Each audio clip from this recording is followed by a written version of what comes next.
Hello YouTube, welcome back to Brunger Builds. Today I'll be showing you how I built this 1/72nd scale Hoth Diorama, which I then gave as a Mother's Day gift to my mom.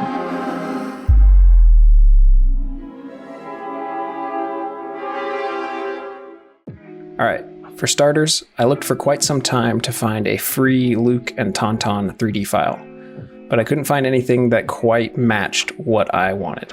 Eventually, I found this paid model by Star Wars 3D Models on Gumroad. I'll make sure to link their website in the description below. Every other file I used was found for free on Thingiverse. I'll link those as well as all the materials in the description. I started off cutting down the XPS foam to size. I was using an 8" by 8" display base that I found on Amazon. I'm typically pretty terrible at giving gifts, but with Mother's Day fast approaching, I knew that I could knock out 2 birds with 1 stone and make some content while building a nice gift. My mom's favorite Star Wars creature is the Taun-Taun, which was the origin for this idea. Initially, I had planned to just do the Taun-Taun and Luke on some Hoth landscape, but figured with most of Hoth being just ice and snow, the diorama would be a bit boring. So I opted to add some visual interest by placing them on some random lookout point in Echo Base. You'll see that my original design remained fairly unchanged, aside from the addition of a tunnel in the top part of the mountainside. I had a bunch of leftover XPS foam from a previous project, and so I just began stacking and cutting the scraps until I had a shape that I thought would be interesting. I'm a big fan of asymmetry, and whenever you're trying to do something that looks natural, I think it's always best to err on the side of asymmetry, since nothing in nature is ever truly symmetrical. It was around this time that I realized I could cut a hole into the cliff face and add a tunnel, which would further place the diorama in Echo Base as opposed to some other random snowy hillside. I glued the XPS foam together using some foam-safe super glue, which I thought was fast set, but it took quite a long time for the glue to kick off. Once it was dry, I used some watered-down white glue just to fill in all the nooks and crannies and further secure the foam pieces to each other.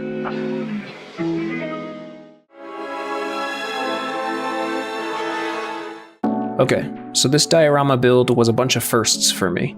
For starters, it was my first diorama, but I did a bunch of experimentation on DIY terrain building.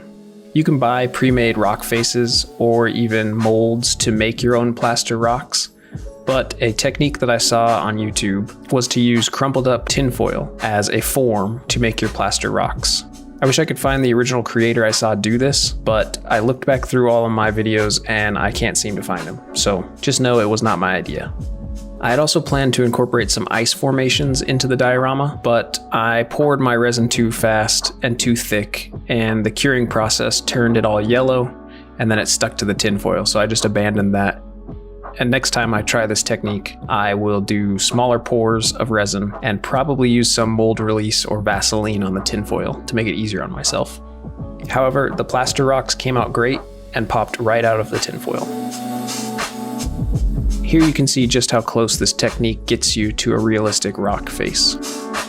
The other technique I tried was DIY snow. You can also buy pre-made snow. Woodland Scenics sells a bunch of stuff and other terrain, but in the end, most of the stuff boils down to sawdust or foam, so I tried the foam method. This is a giant sheet of upholsterer's foam that I bought on Amazon, and then soaked in PVA glue and matte Mod Podge. Once the chunks had dried, I cut them into smaller chunks and processed them in my food processor, and then mixed them again in matte Mod Podge and PVA glue.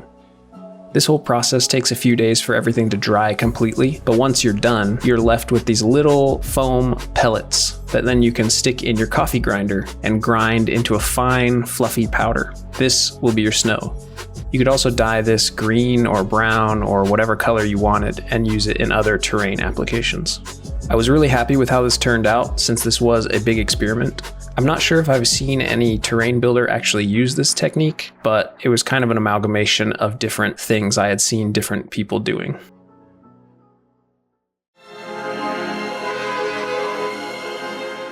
I figured it's better to have a bit more structure in your foam than not enough, so I shoved a bunch of these metal rods down into the base at various places that I felt could use a bit of extra support.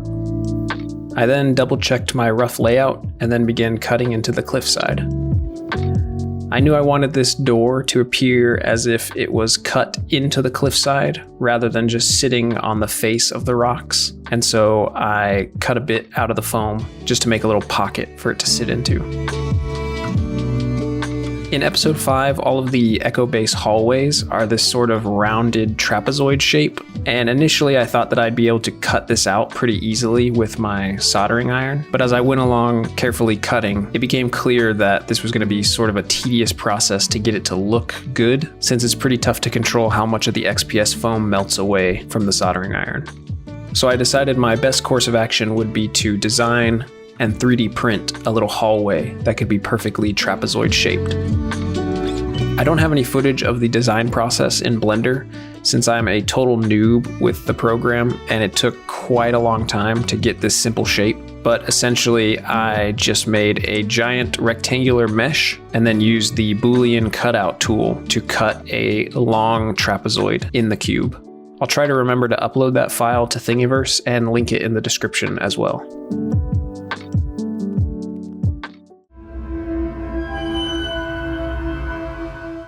I also quickly modeled a bigger base for the display case, since I knew I'd be adding batteries and would need that extra space.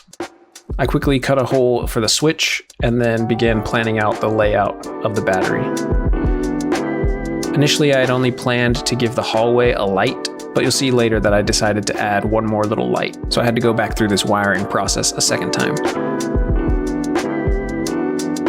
Here I'm just cutting a trench for the wires to run, and then a hole for the light to drop through. I wish I had set the light a little closer to the opening of the tunnel, but by the time I realized that it was too far back, I was too far into the process to really change anything, so I just left it alone. Here you can see I had to shorten and remove some of the support rods that I had added in order to get the battery to fit.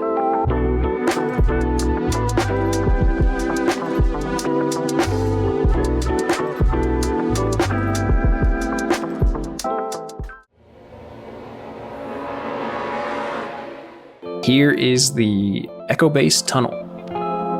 In order to raise the tunnel up and fit it into the rock face, I had to cut a much larger hole, but because I'd be covering everything with rocks and snow, all of my ugly cuts would be easily hidden. I didn't quite know exactly how long the tunnel would need to be, so I printed it much longer than I needed and then cut it to size, and then placed this little 90-degree back panel that I also made, so that from the outside of the diorama, the hallway would appear to fade into darkness.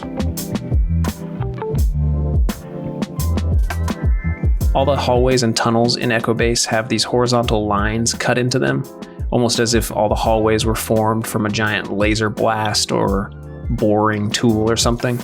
And so to replicate that, I just filled my little hallway with plaster and then scraped some horizontal lines. And once the plaster was mostly dry, I kind of picked away at some of the ugly squeeze out. I then epoxied that all into place and began working on the rock face. All of these steps were mostly unnecessary since I ended up covering most of the diorama with my plaster rocks, but just in case some of the foam showed through, I wanted it to have a rocky texture as well. I don't exactly know if I'm gluing the plaster down in the best or fastest way possible, but I suppose I could find some fast set foam safe super glue that might work a little better. Using white glue works, but it takes like a day or more to dry fully. And so I'm definitely going to be looking into faster glue methods that won't melt the foam like standard super glue does. I had a failed display base print from my BD1 nightlight build, so I used that as backing to hide all my ugly cuts and all the wiring. I then masked both the pretty sides up so that nothing would get ruined during this whole terrain building process. This is another technique that I've seen lots of terrain builders use. It's DIY Sculpt-A-Mold, basically. I've never used real Sculpt-A-Mold, but this stuff seemed to work pretty good. It's wet toilet paper, food processed into fine little particles, and then mixed with matte Mod Podge PVA glue and some plaster. I'm still pretty new to all this, so I don't know if mixing white glue with matte Mod Podge is kind of redundant, but I figure a little extra glue isn't going to hurt anything. I mixed it into a thick oatmeal-like consistency and began spreading it into all the nooks and crannies of the rock face. I mixed a little bit of brown paint into the mix so that it would be obvious where I placed it. From there, it was just spreading until all the cracks were filled and there was no visible seam lines anywhere. And once it had kind of started to set just a hair, I went back with a wet gloved finger and sort of smoothed out all the rough spots, being sure not to make it too smooth since this is supposed to be rock, but I didn't want any of the kind of stringy, hairy toilet paper bits sticking up out of the surface. A day later, once everything was dry, I masked up the door and mixed up some PVA glue, matte Mod Podge, and black paint to seal the whole base. I made this mixture much thinner, almost a watery consistency, so that it was easily spreadable and I didn't lose any of the detail on the rock face. I went with black because this is also going to serve as the first base color of my rocks. You can pick whatever base color best suits your terrain. Once all that was dry, I mixed up some 5-minute epoxy and put it on the little backer boards. I used super glue around the edges of the backer boards so that everything would set a bit quicker and stay in place while the epoxy dried. There was a pretty obvious seam between the terrain and the backer board, and so once the epoxy had dried, I went back with some of that black paint, Mod Podge, and PVA glue mixture and squirted it into the seam. It was a lot runnier than I wanted it to be and wasn't staying in place, so I mixed up some more of that with plaster. This was much thicker and did a really good job of filling all the gaps. Once it was beginning to dry, I went back with a wet brush and blended it into the rocks, and then scraped off any excess squeeze out.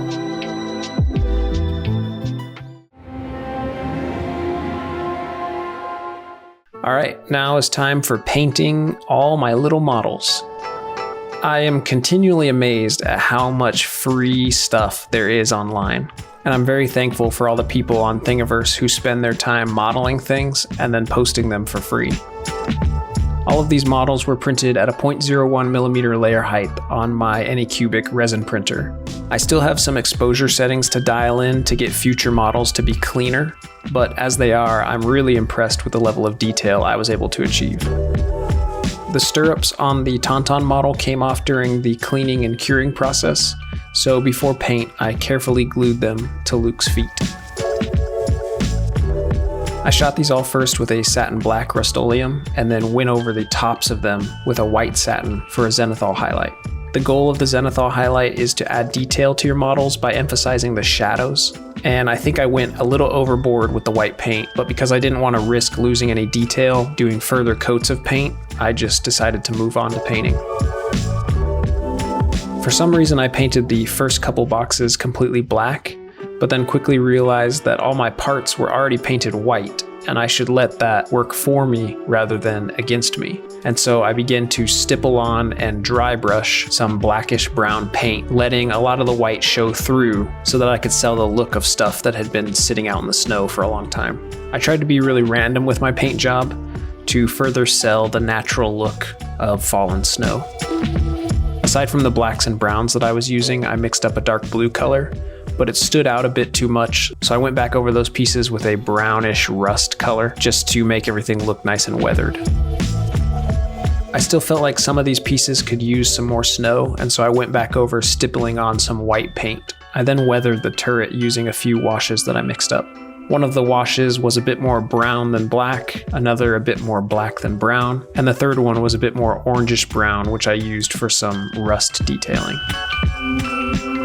This was also my first time painting 1/72 scale figures. Leading up to this project, I had been watching a bunch of YouTube videos to learn some basic techniques, but I was very much flying by the seat of my pants. I knew that I wanted to add a few droids to the diorama to further add some life and texture to the build, but I also knew that I didn't want to do the typical R2-D2 and C-3PO, and so I opted for a Gonk droid and R3-A2, who is an astromech droid that can be seen in the background of some of the shots in Echo Base. I then moved on to painting the rebel troops.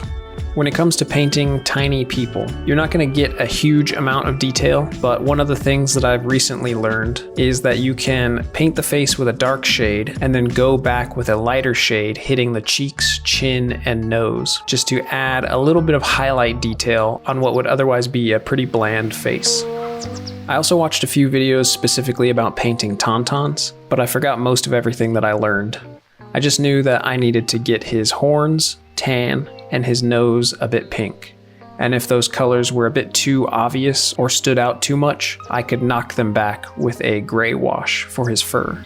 I mixed my gray paint a bit runnier than the rest of my paints so that it would sort of wash over all of the fur and find the deeper recesses and fill those while leaving the peaks a bit lighter. I then went back over with a light gray to emphasize all the highlight detail on his fur. For his saddle, I just kind of made it up as I went along. I used Vallejo's Burnt Umber as the base of the saddle, and then mixed up different shades for the rolls on the back and the packs on the side.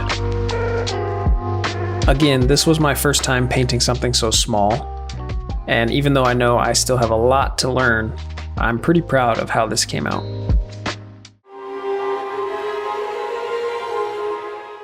Alright, now it's time to add details to the terrain to bring it to life. In order for this diorama to really read as Echo Base, I knew I needed to hit a few key design elements. One of those was the trapezoidal hallways, but the second main one was the sort of power line or vent tube design that you see all over the walls in episode 5. For the smaller power line, I used a guitar string that I slowly bent into the right position to fit snugly against the rocks. And for the larger power line, I used some thick aluminum wire that I had on hand. I didn't really follow any specific look from any reference photos, but I knew that I wanted to get that kind of drapey look from one of the power lines, since that's how most of them look in the movie. After I got the wire placing figured out, I went back with a quick dark brown wash over the rocks just to add a bit of variation of color. I also painted the wires and glued them into place. And to act as little wire supports, I bent up these brad nails that I had on hand and cut and glued them into the rock face. I then hit the base with a zenithal highlight. I think I overdid this step, and so I went back off camera and painted it black again and redid the highlight.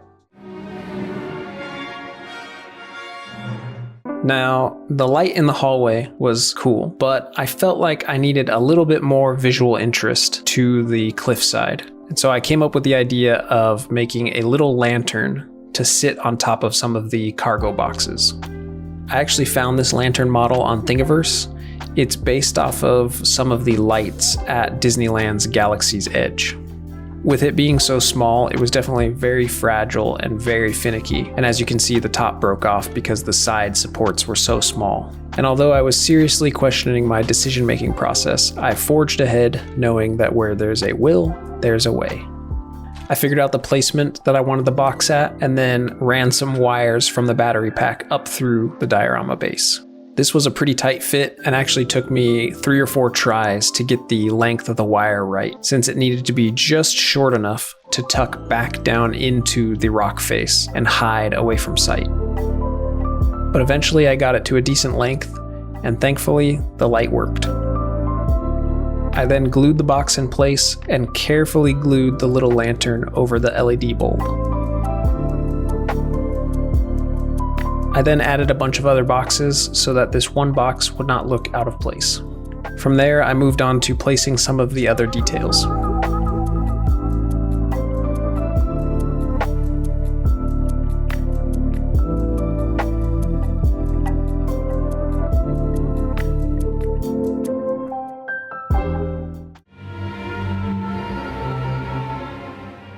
Alright, now it's time for snow.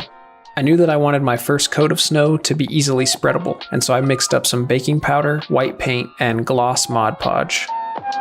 I was really trying to make sure that my snow was placed as naturally as possible, and that no snow would be anywhere that it wouldn't naturally occur. And while it was still wet, I sprinkled some of my foam snow over top. This changes the texture to be a bit more like freshly fallen snow. And while that whole mixture was still wet, I went around placing more details. I had to go back and glue most of these in place since none of them actually stuck to the snow, but I knew I wanted the snow to dry in indents where those boxes would sit. I also placed all the figures, but also had to wait for everything to dry so I could glue them into place. I then went around dabbing more of that baking powder mixture onto the boxes and rock surfaces.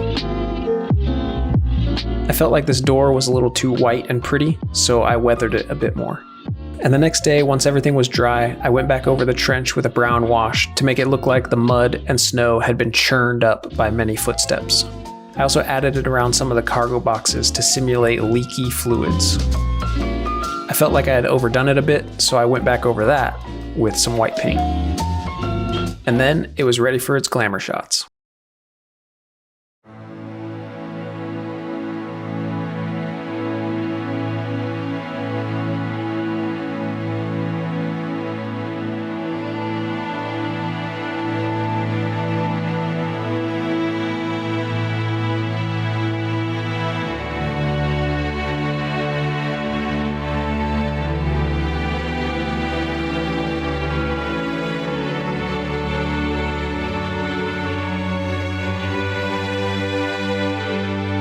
If you've made it this far into the video, thank you very much for watching. I know I still have a lot to learn when it comes to diorama building, but I gotta say that I'm pretty proud of this final result, and I'm excited to do more projects like this. If you'd like to see more from me, make sure to subscribe, because I plan to drop a video every Saturday. And like I said at the start of the video, links to everything I used will be in the description below. Thanks again for watching. Have a good day.